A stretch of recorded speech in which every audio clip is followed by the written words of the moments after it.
What is up, YouTubers? Judgy Joe here, and today I got my very first standard Royal Paladin deck profile for you guys. Now, I know standards are things, so sadly Messiahs are going to be in the back burner for a long time. In the arms of the angel. Standard is going to be a great thing. I'm already enjoying it. It's a lot of fun. I definitely see myself investing into standard more than I thought I would with premium. And we finally had our very first standard tournament here at Dragon's Lair of Austin. We had over 20 players, a lot of them being new since the format was very welcoming for new players and also returning players who kind of, didn't really enjoy the G era as much, which is fine, perfectly fine, understandable. But we had the tournament, we had a lot of players. I had a good chance of finally testing out the deck, seeing how I liked it, because I really did kind of differ slightly off to what other people were thinking about doing Royal Paladins. And I saw where I can make some changes. Really, it's only one card and one change of ratio, but I will show you guys in the deck profile. Without further ado, let's go ahead and get that started. Alright, so let's go ahead and get started with here with the profile. I just want to apologize in advance for the angle and lighting. I know it's a little odd and it's going to be great, but I'm still working, getting my office set up. So go ahead and bear with me, guys, but let's go ahead and get this started, shall we? So obviously, our starter is going to be Gleam, I don't know. So here I got the starter deck version because it just looks really cool. Gleam skill is when wrote upon, draw a card, and it's going to be pretty much the standard for all these starting Vanguard cards. So far, I don't have any Forerunners. So far, Battle Riser has a quote-unquote Forerunner skill. Basically, if you just call the grade 2 high power as a custom, you can call him out of the soul. But so far, that's the only thing we got equivalent to a Forerunner. So for the most part right now, you're basically looking at ride, draw for starters. So of course we got the 8 crit, 4 draw, and 4 heal. For obviously the draws are RPGs. Now I was working on maybe doing 6 draw, 6 crit, or something in that variant. But since you are running the Marins, I'll show them here in a little bit. You already have enough draw power. There's no point of just overdrawing, which gives you a chance of just drawing your triggers, which in hand is good, but you also want to hit them, especially in its format, since really only thing you have right now is big numbers and no real pressure. So you want to make sure you hit your triggers on your trigger check. We are running the 4 Marin. Marin skill is when your other rear guard is placed in the same unit or same column as this unit, you can counter +1, draw a card, and this unit gets +3 until end of turn.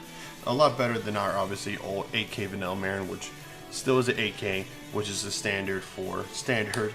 At least for force units, most force units are going to be 8K grade 1s with skills. Except I'm running one as a 7K, but I'll show off why.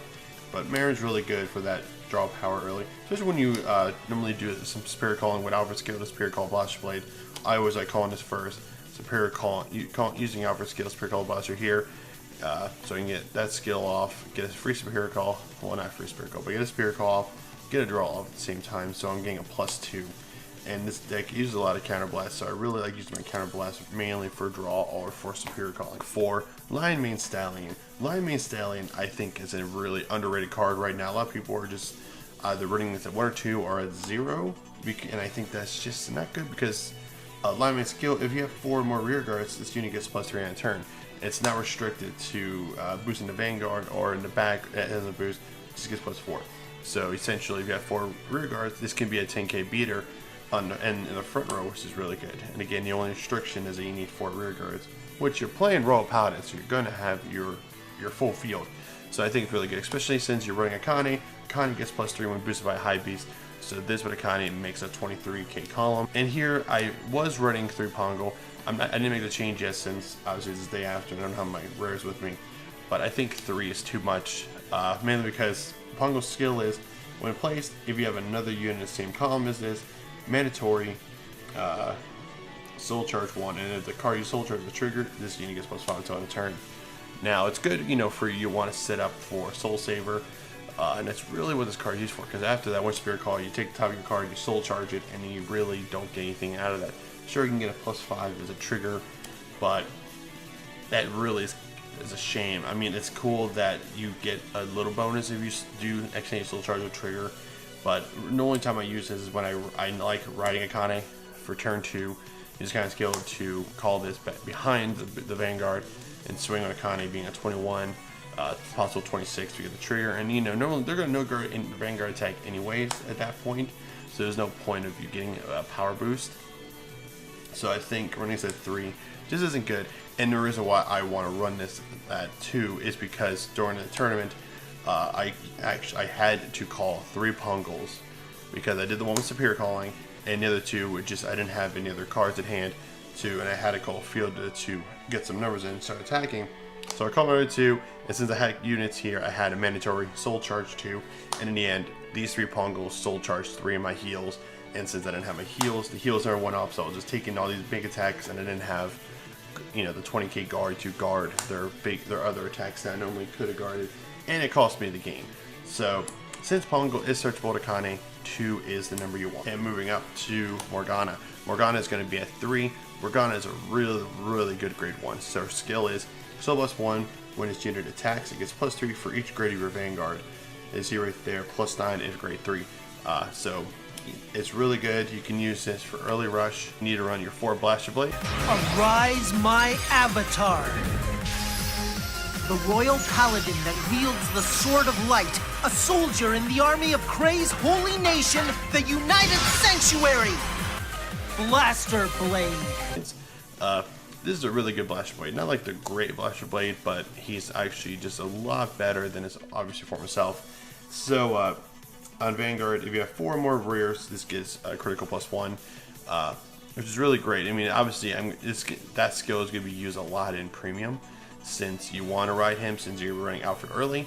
And even in Standard, if you're running Alfred early, that's cool. So, but Alfred, it depends on the ring early. So if you do have to ride him and you call your units, call your Wingles, this gets +1 critical. If you call your Wingle here, this gets +15. That's obviously a 23 with a crit. Obviously, you're vank to your opponent, which is kind of good. But again, it's up to you. I'm probably gonna be. I'm Premium. I already have kind of a deck going for that. But for Standard, you do not want to ride your Blaster Blade, so more than likely you're not going to get that skill off. And even if you are forced to ride Blaster Blade, the chance of you in Standard having essential cards to call during turn 2 is really small. So a lot of times you're not going to get that skill off. But his other skill is Vanguard Rear Guard, kind of +1, Soul +1. Choose one of your opponent's rear guards in the front row and retire it. And that's really good. Again, since it's only Counterblast, I use it very sparingly, since again this deck does use a lot of Counterblast. I like to have my Counterblast for Marins, Akanes, and Alfred. But this helps get rid of problematic cards like again Nova Grappler. You want to limit their field, because if you keep attacking the rear guards, you're making them deplete hand to bring those resources back, which means they don't have guard for late game. And then also against silent stuff like Silent Tom, because Silent Tom, you know, you don't want that on the field. Or Akane. I love this new Akane. This Akane is great. Yeah, a lot of people are mad that she's triple rare, but she's really good, really effective, because her skill is on place, counter +1, search your deck for up to 1 Pongo, call to, and you can call it the rear or shuffle your deck. So you don't have to call it underneath her, which is cool. So if you have to search your Pongo, you can call her, you can go Pongo anywhere you want. But obviously, activate Pongo skill, it's got to be called in the same column as a unit already to get the soul charge off. So if you want the soul charge, you gotta make sure you call it in the column. But normally, if you just need another unit, you can call Pongo over here. So it makes it kind of a good turn too. If you don't need a soul charge, you can call Kana here, Counterblast 1, call your Pongo over here. It already gives you extra 2 units already. Or you can call it here, but it's whatever. And then her secondary skill, as like I mentioned earlier, during the battle, this unit is boosted by high DC. She gets +3. Since, you know, I am running Pongos and I'm running Lion Man at 4, this makes her always hitting for 23. Yeah, it's not a quote-unquote magic number, since crits are 15k now. But, you know, at least you're hitting your opponent. You're going to force them to drop the crit now anyways. So it's really good. So essentially, you're making them drop guard. And you always, and this deck is designed to always hit above 20. Just because I like hitting for numbers. I am running for Sage of the Yards of Jorin. See, a lot of people were not running this guy, and originally I was just going to run at 3 because I was doing 11 grade 2s, but I'm doing 12 grade 2s now. You saw I'm doing 13 grade 1s, which I think is, since you're not running perfect guards, you have a lot more options in your grade 1s. So I think running 13 grade 1s and 12 grade 2s is a pretty good number. Sure, you lose the 10, you know, you're losing extra 5k because now you had to take out 1 less grade 1s, which grade 1s have 10k guard, while grade 2s have 5k guard. But that's fine, because again, you know, you're only going to need 3 grade 1s here anyways.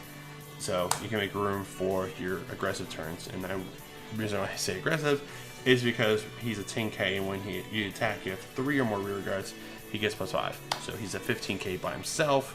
So again, boosted by line main, he's 25. So again, and then any other 8k, he's 23.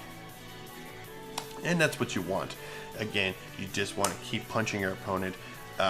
My deck is designed, or all attacks, unless I'm riding on Soul Saver. And again, if I have Soul Saver, I call something, Soul Saver is going to be over 20 anyway. So all my attacks will always be over 20, 21, 23, 25. It's always going to happen, and that's what you want to do, because again, you want to make your opponent drop those cards. Those crits are now more effective to guard with, and you're just hitting your opponent.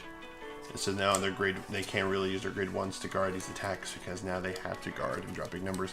And I think he's a really good card. He's only a common from the trial deck, but he's just a really powerful unit on his own. And again, you put a force on him, he's 25 bucks. You're running 4 King of Knights Alfred. I was at first super disappointed when this card was revealed, because the skill, it was just so mediocre to me, and I hated that it was Blaster Blade reliant compared to the old King of Knights Alfred, who was his rear guard reliant. But with playtesting, he is pretty darn good. He helps deck thinning. Yeah, you still have to rely on Blaster Blade, which makes Blaster Blade a huge target for people. They're always going to punch your Blaster Blade, and it's going to force you to counter blast Superior Call another. But you know, in the end, I realize in playtesting it's not that bad. I'm always going to get his skill off. I'm always going to give him the +10. And if you don't know, his skill is continuous. If you have a Blaster Blade rear guard, he gets +10, making it 23 during your turn. And then I'm sorry. Act 1, counter +1. Surge your deck for up to 1 card with Blaster Blade, call it to rear, and if you call it, he gets +5 and shuffle. So, not him, but the Blaster Blade. So again, a little bit weaker than After Early, where After Early skill is counter +1.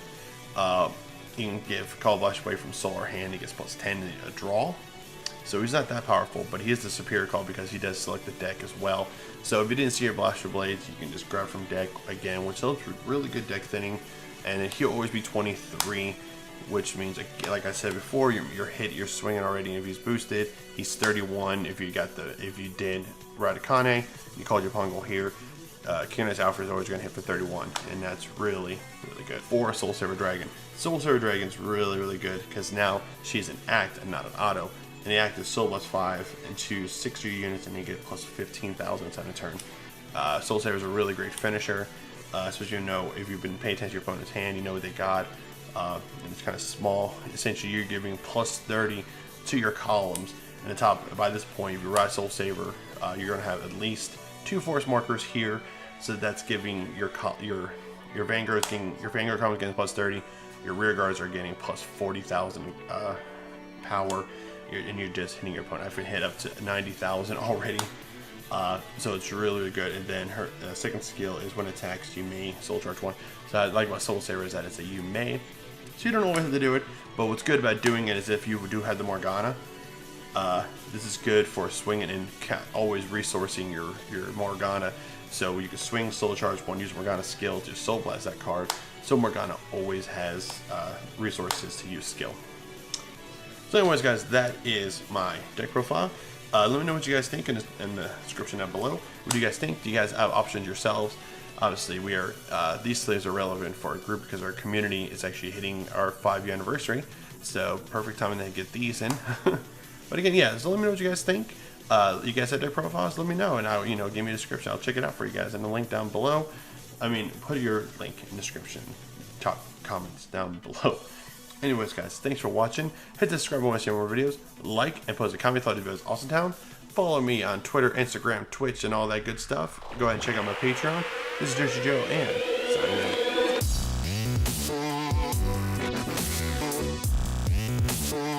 out.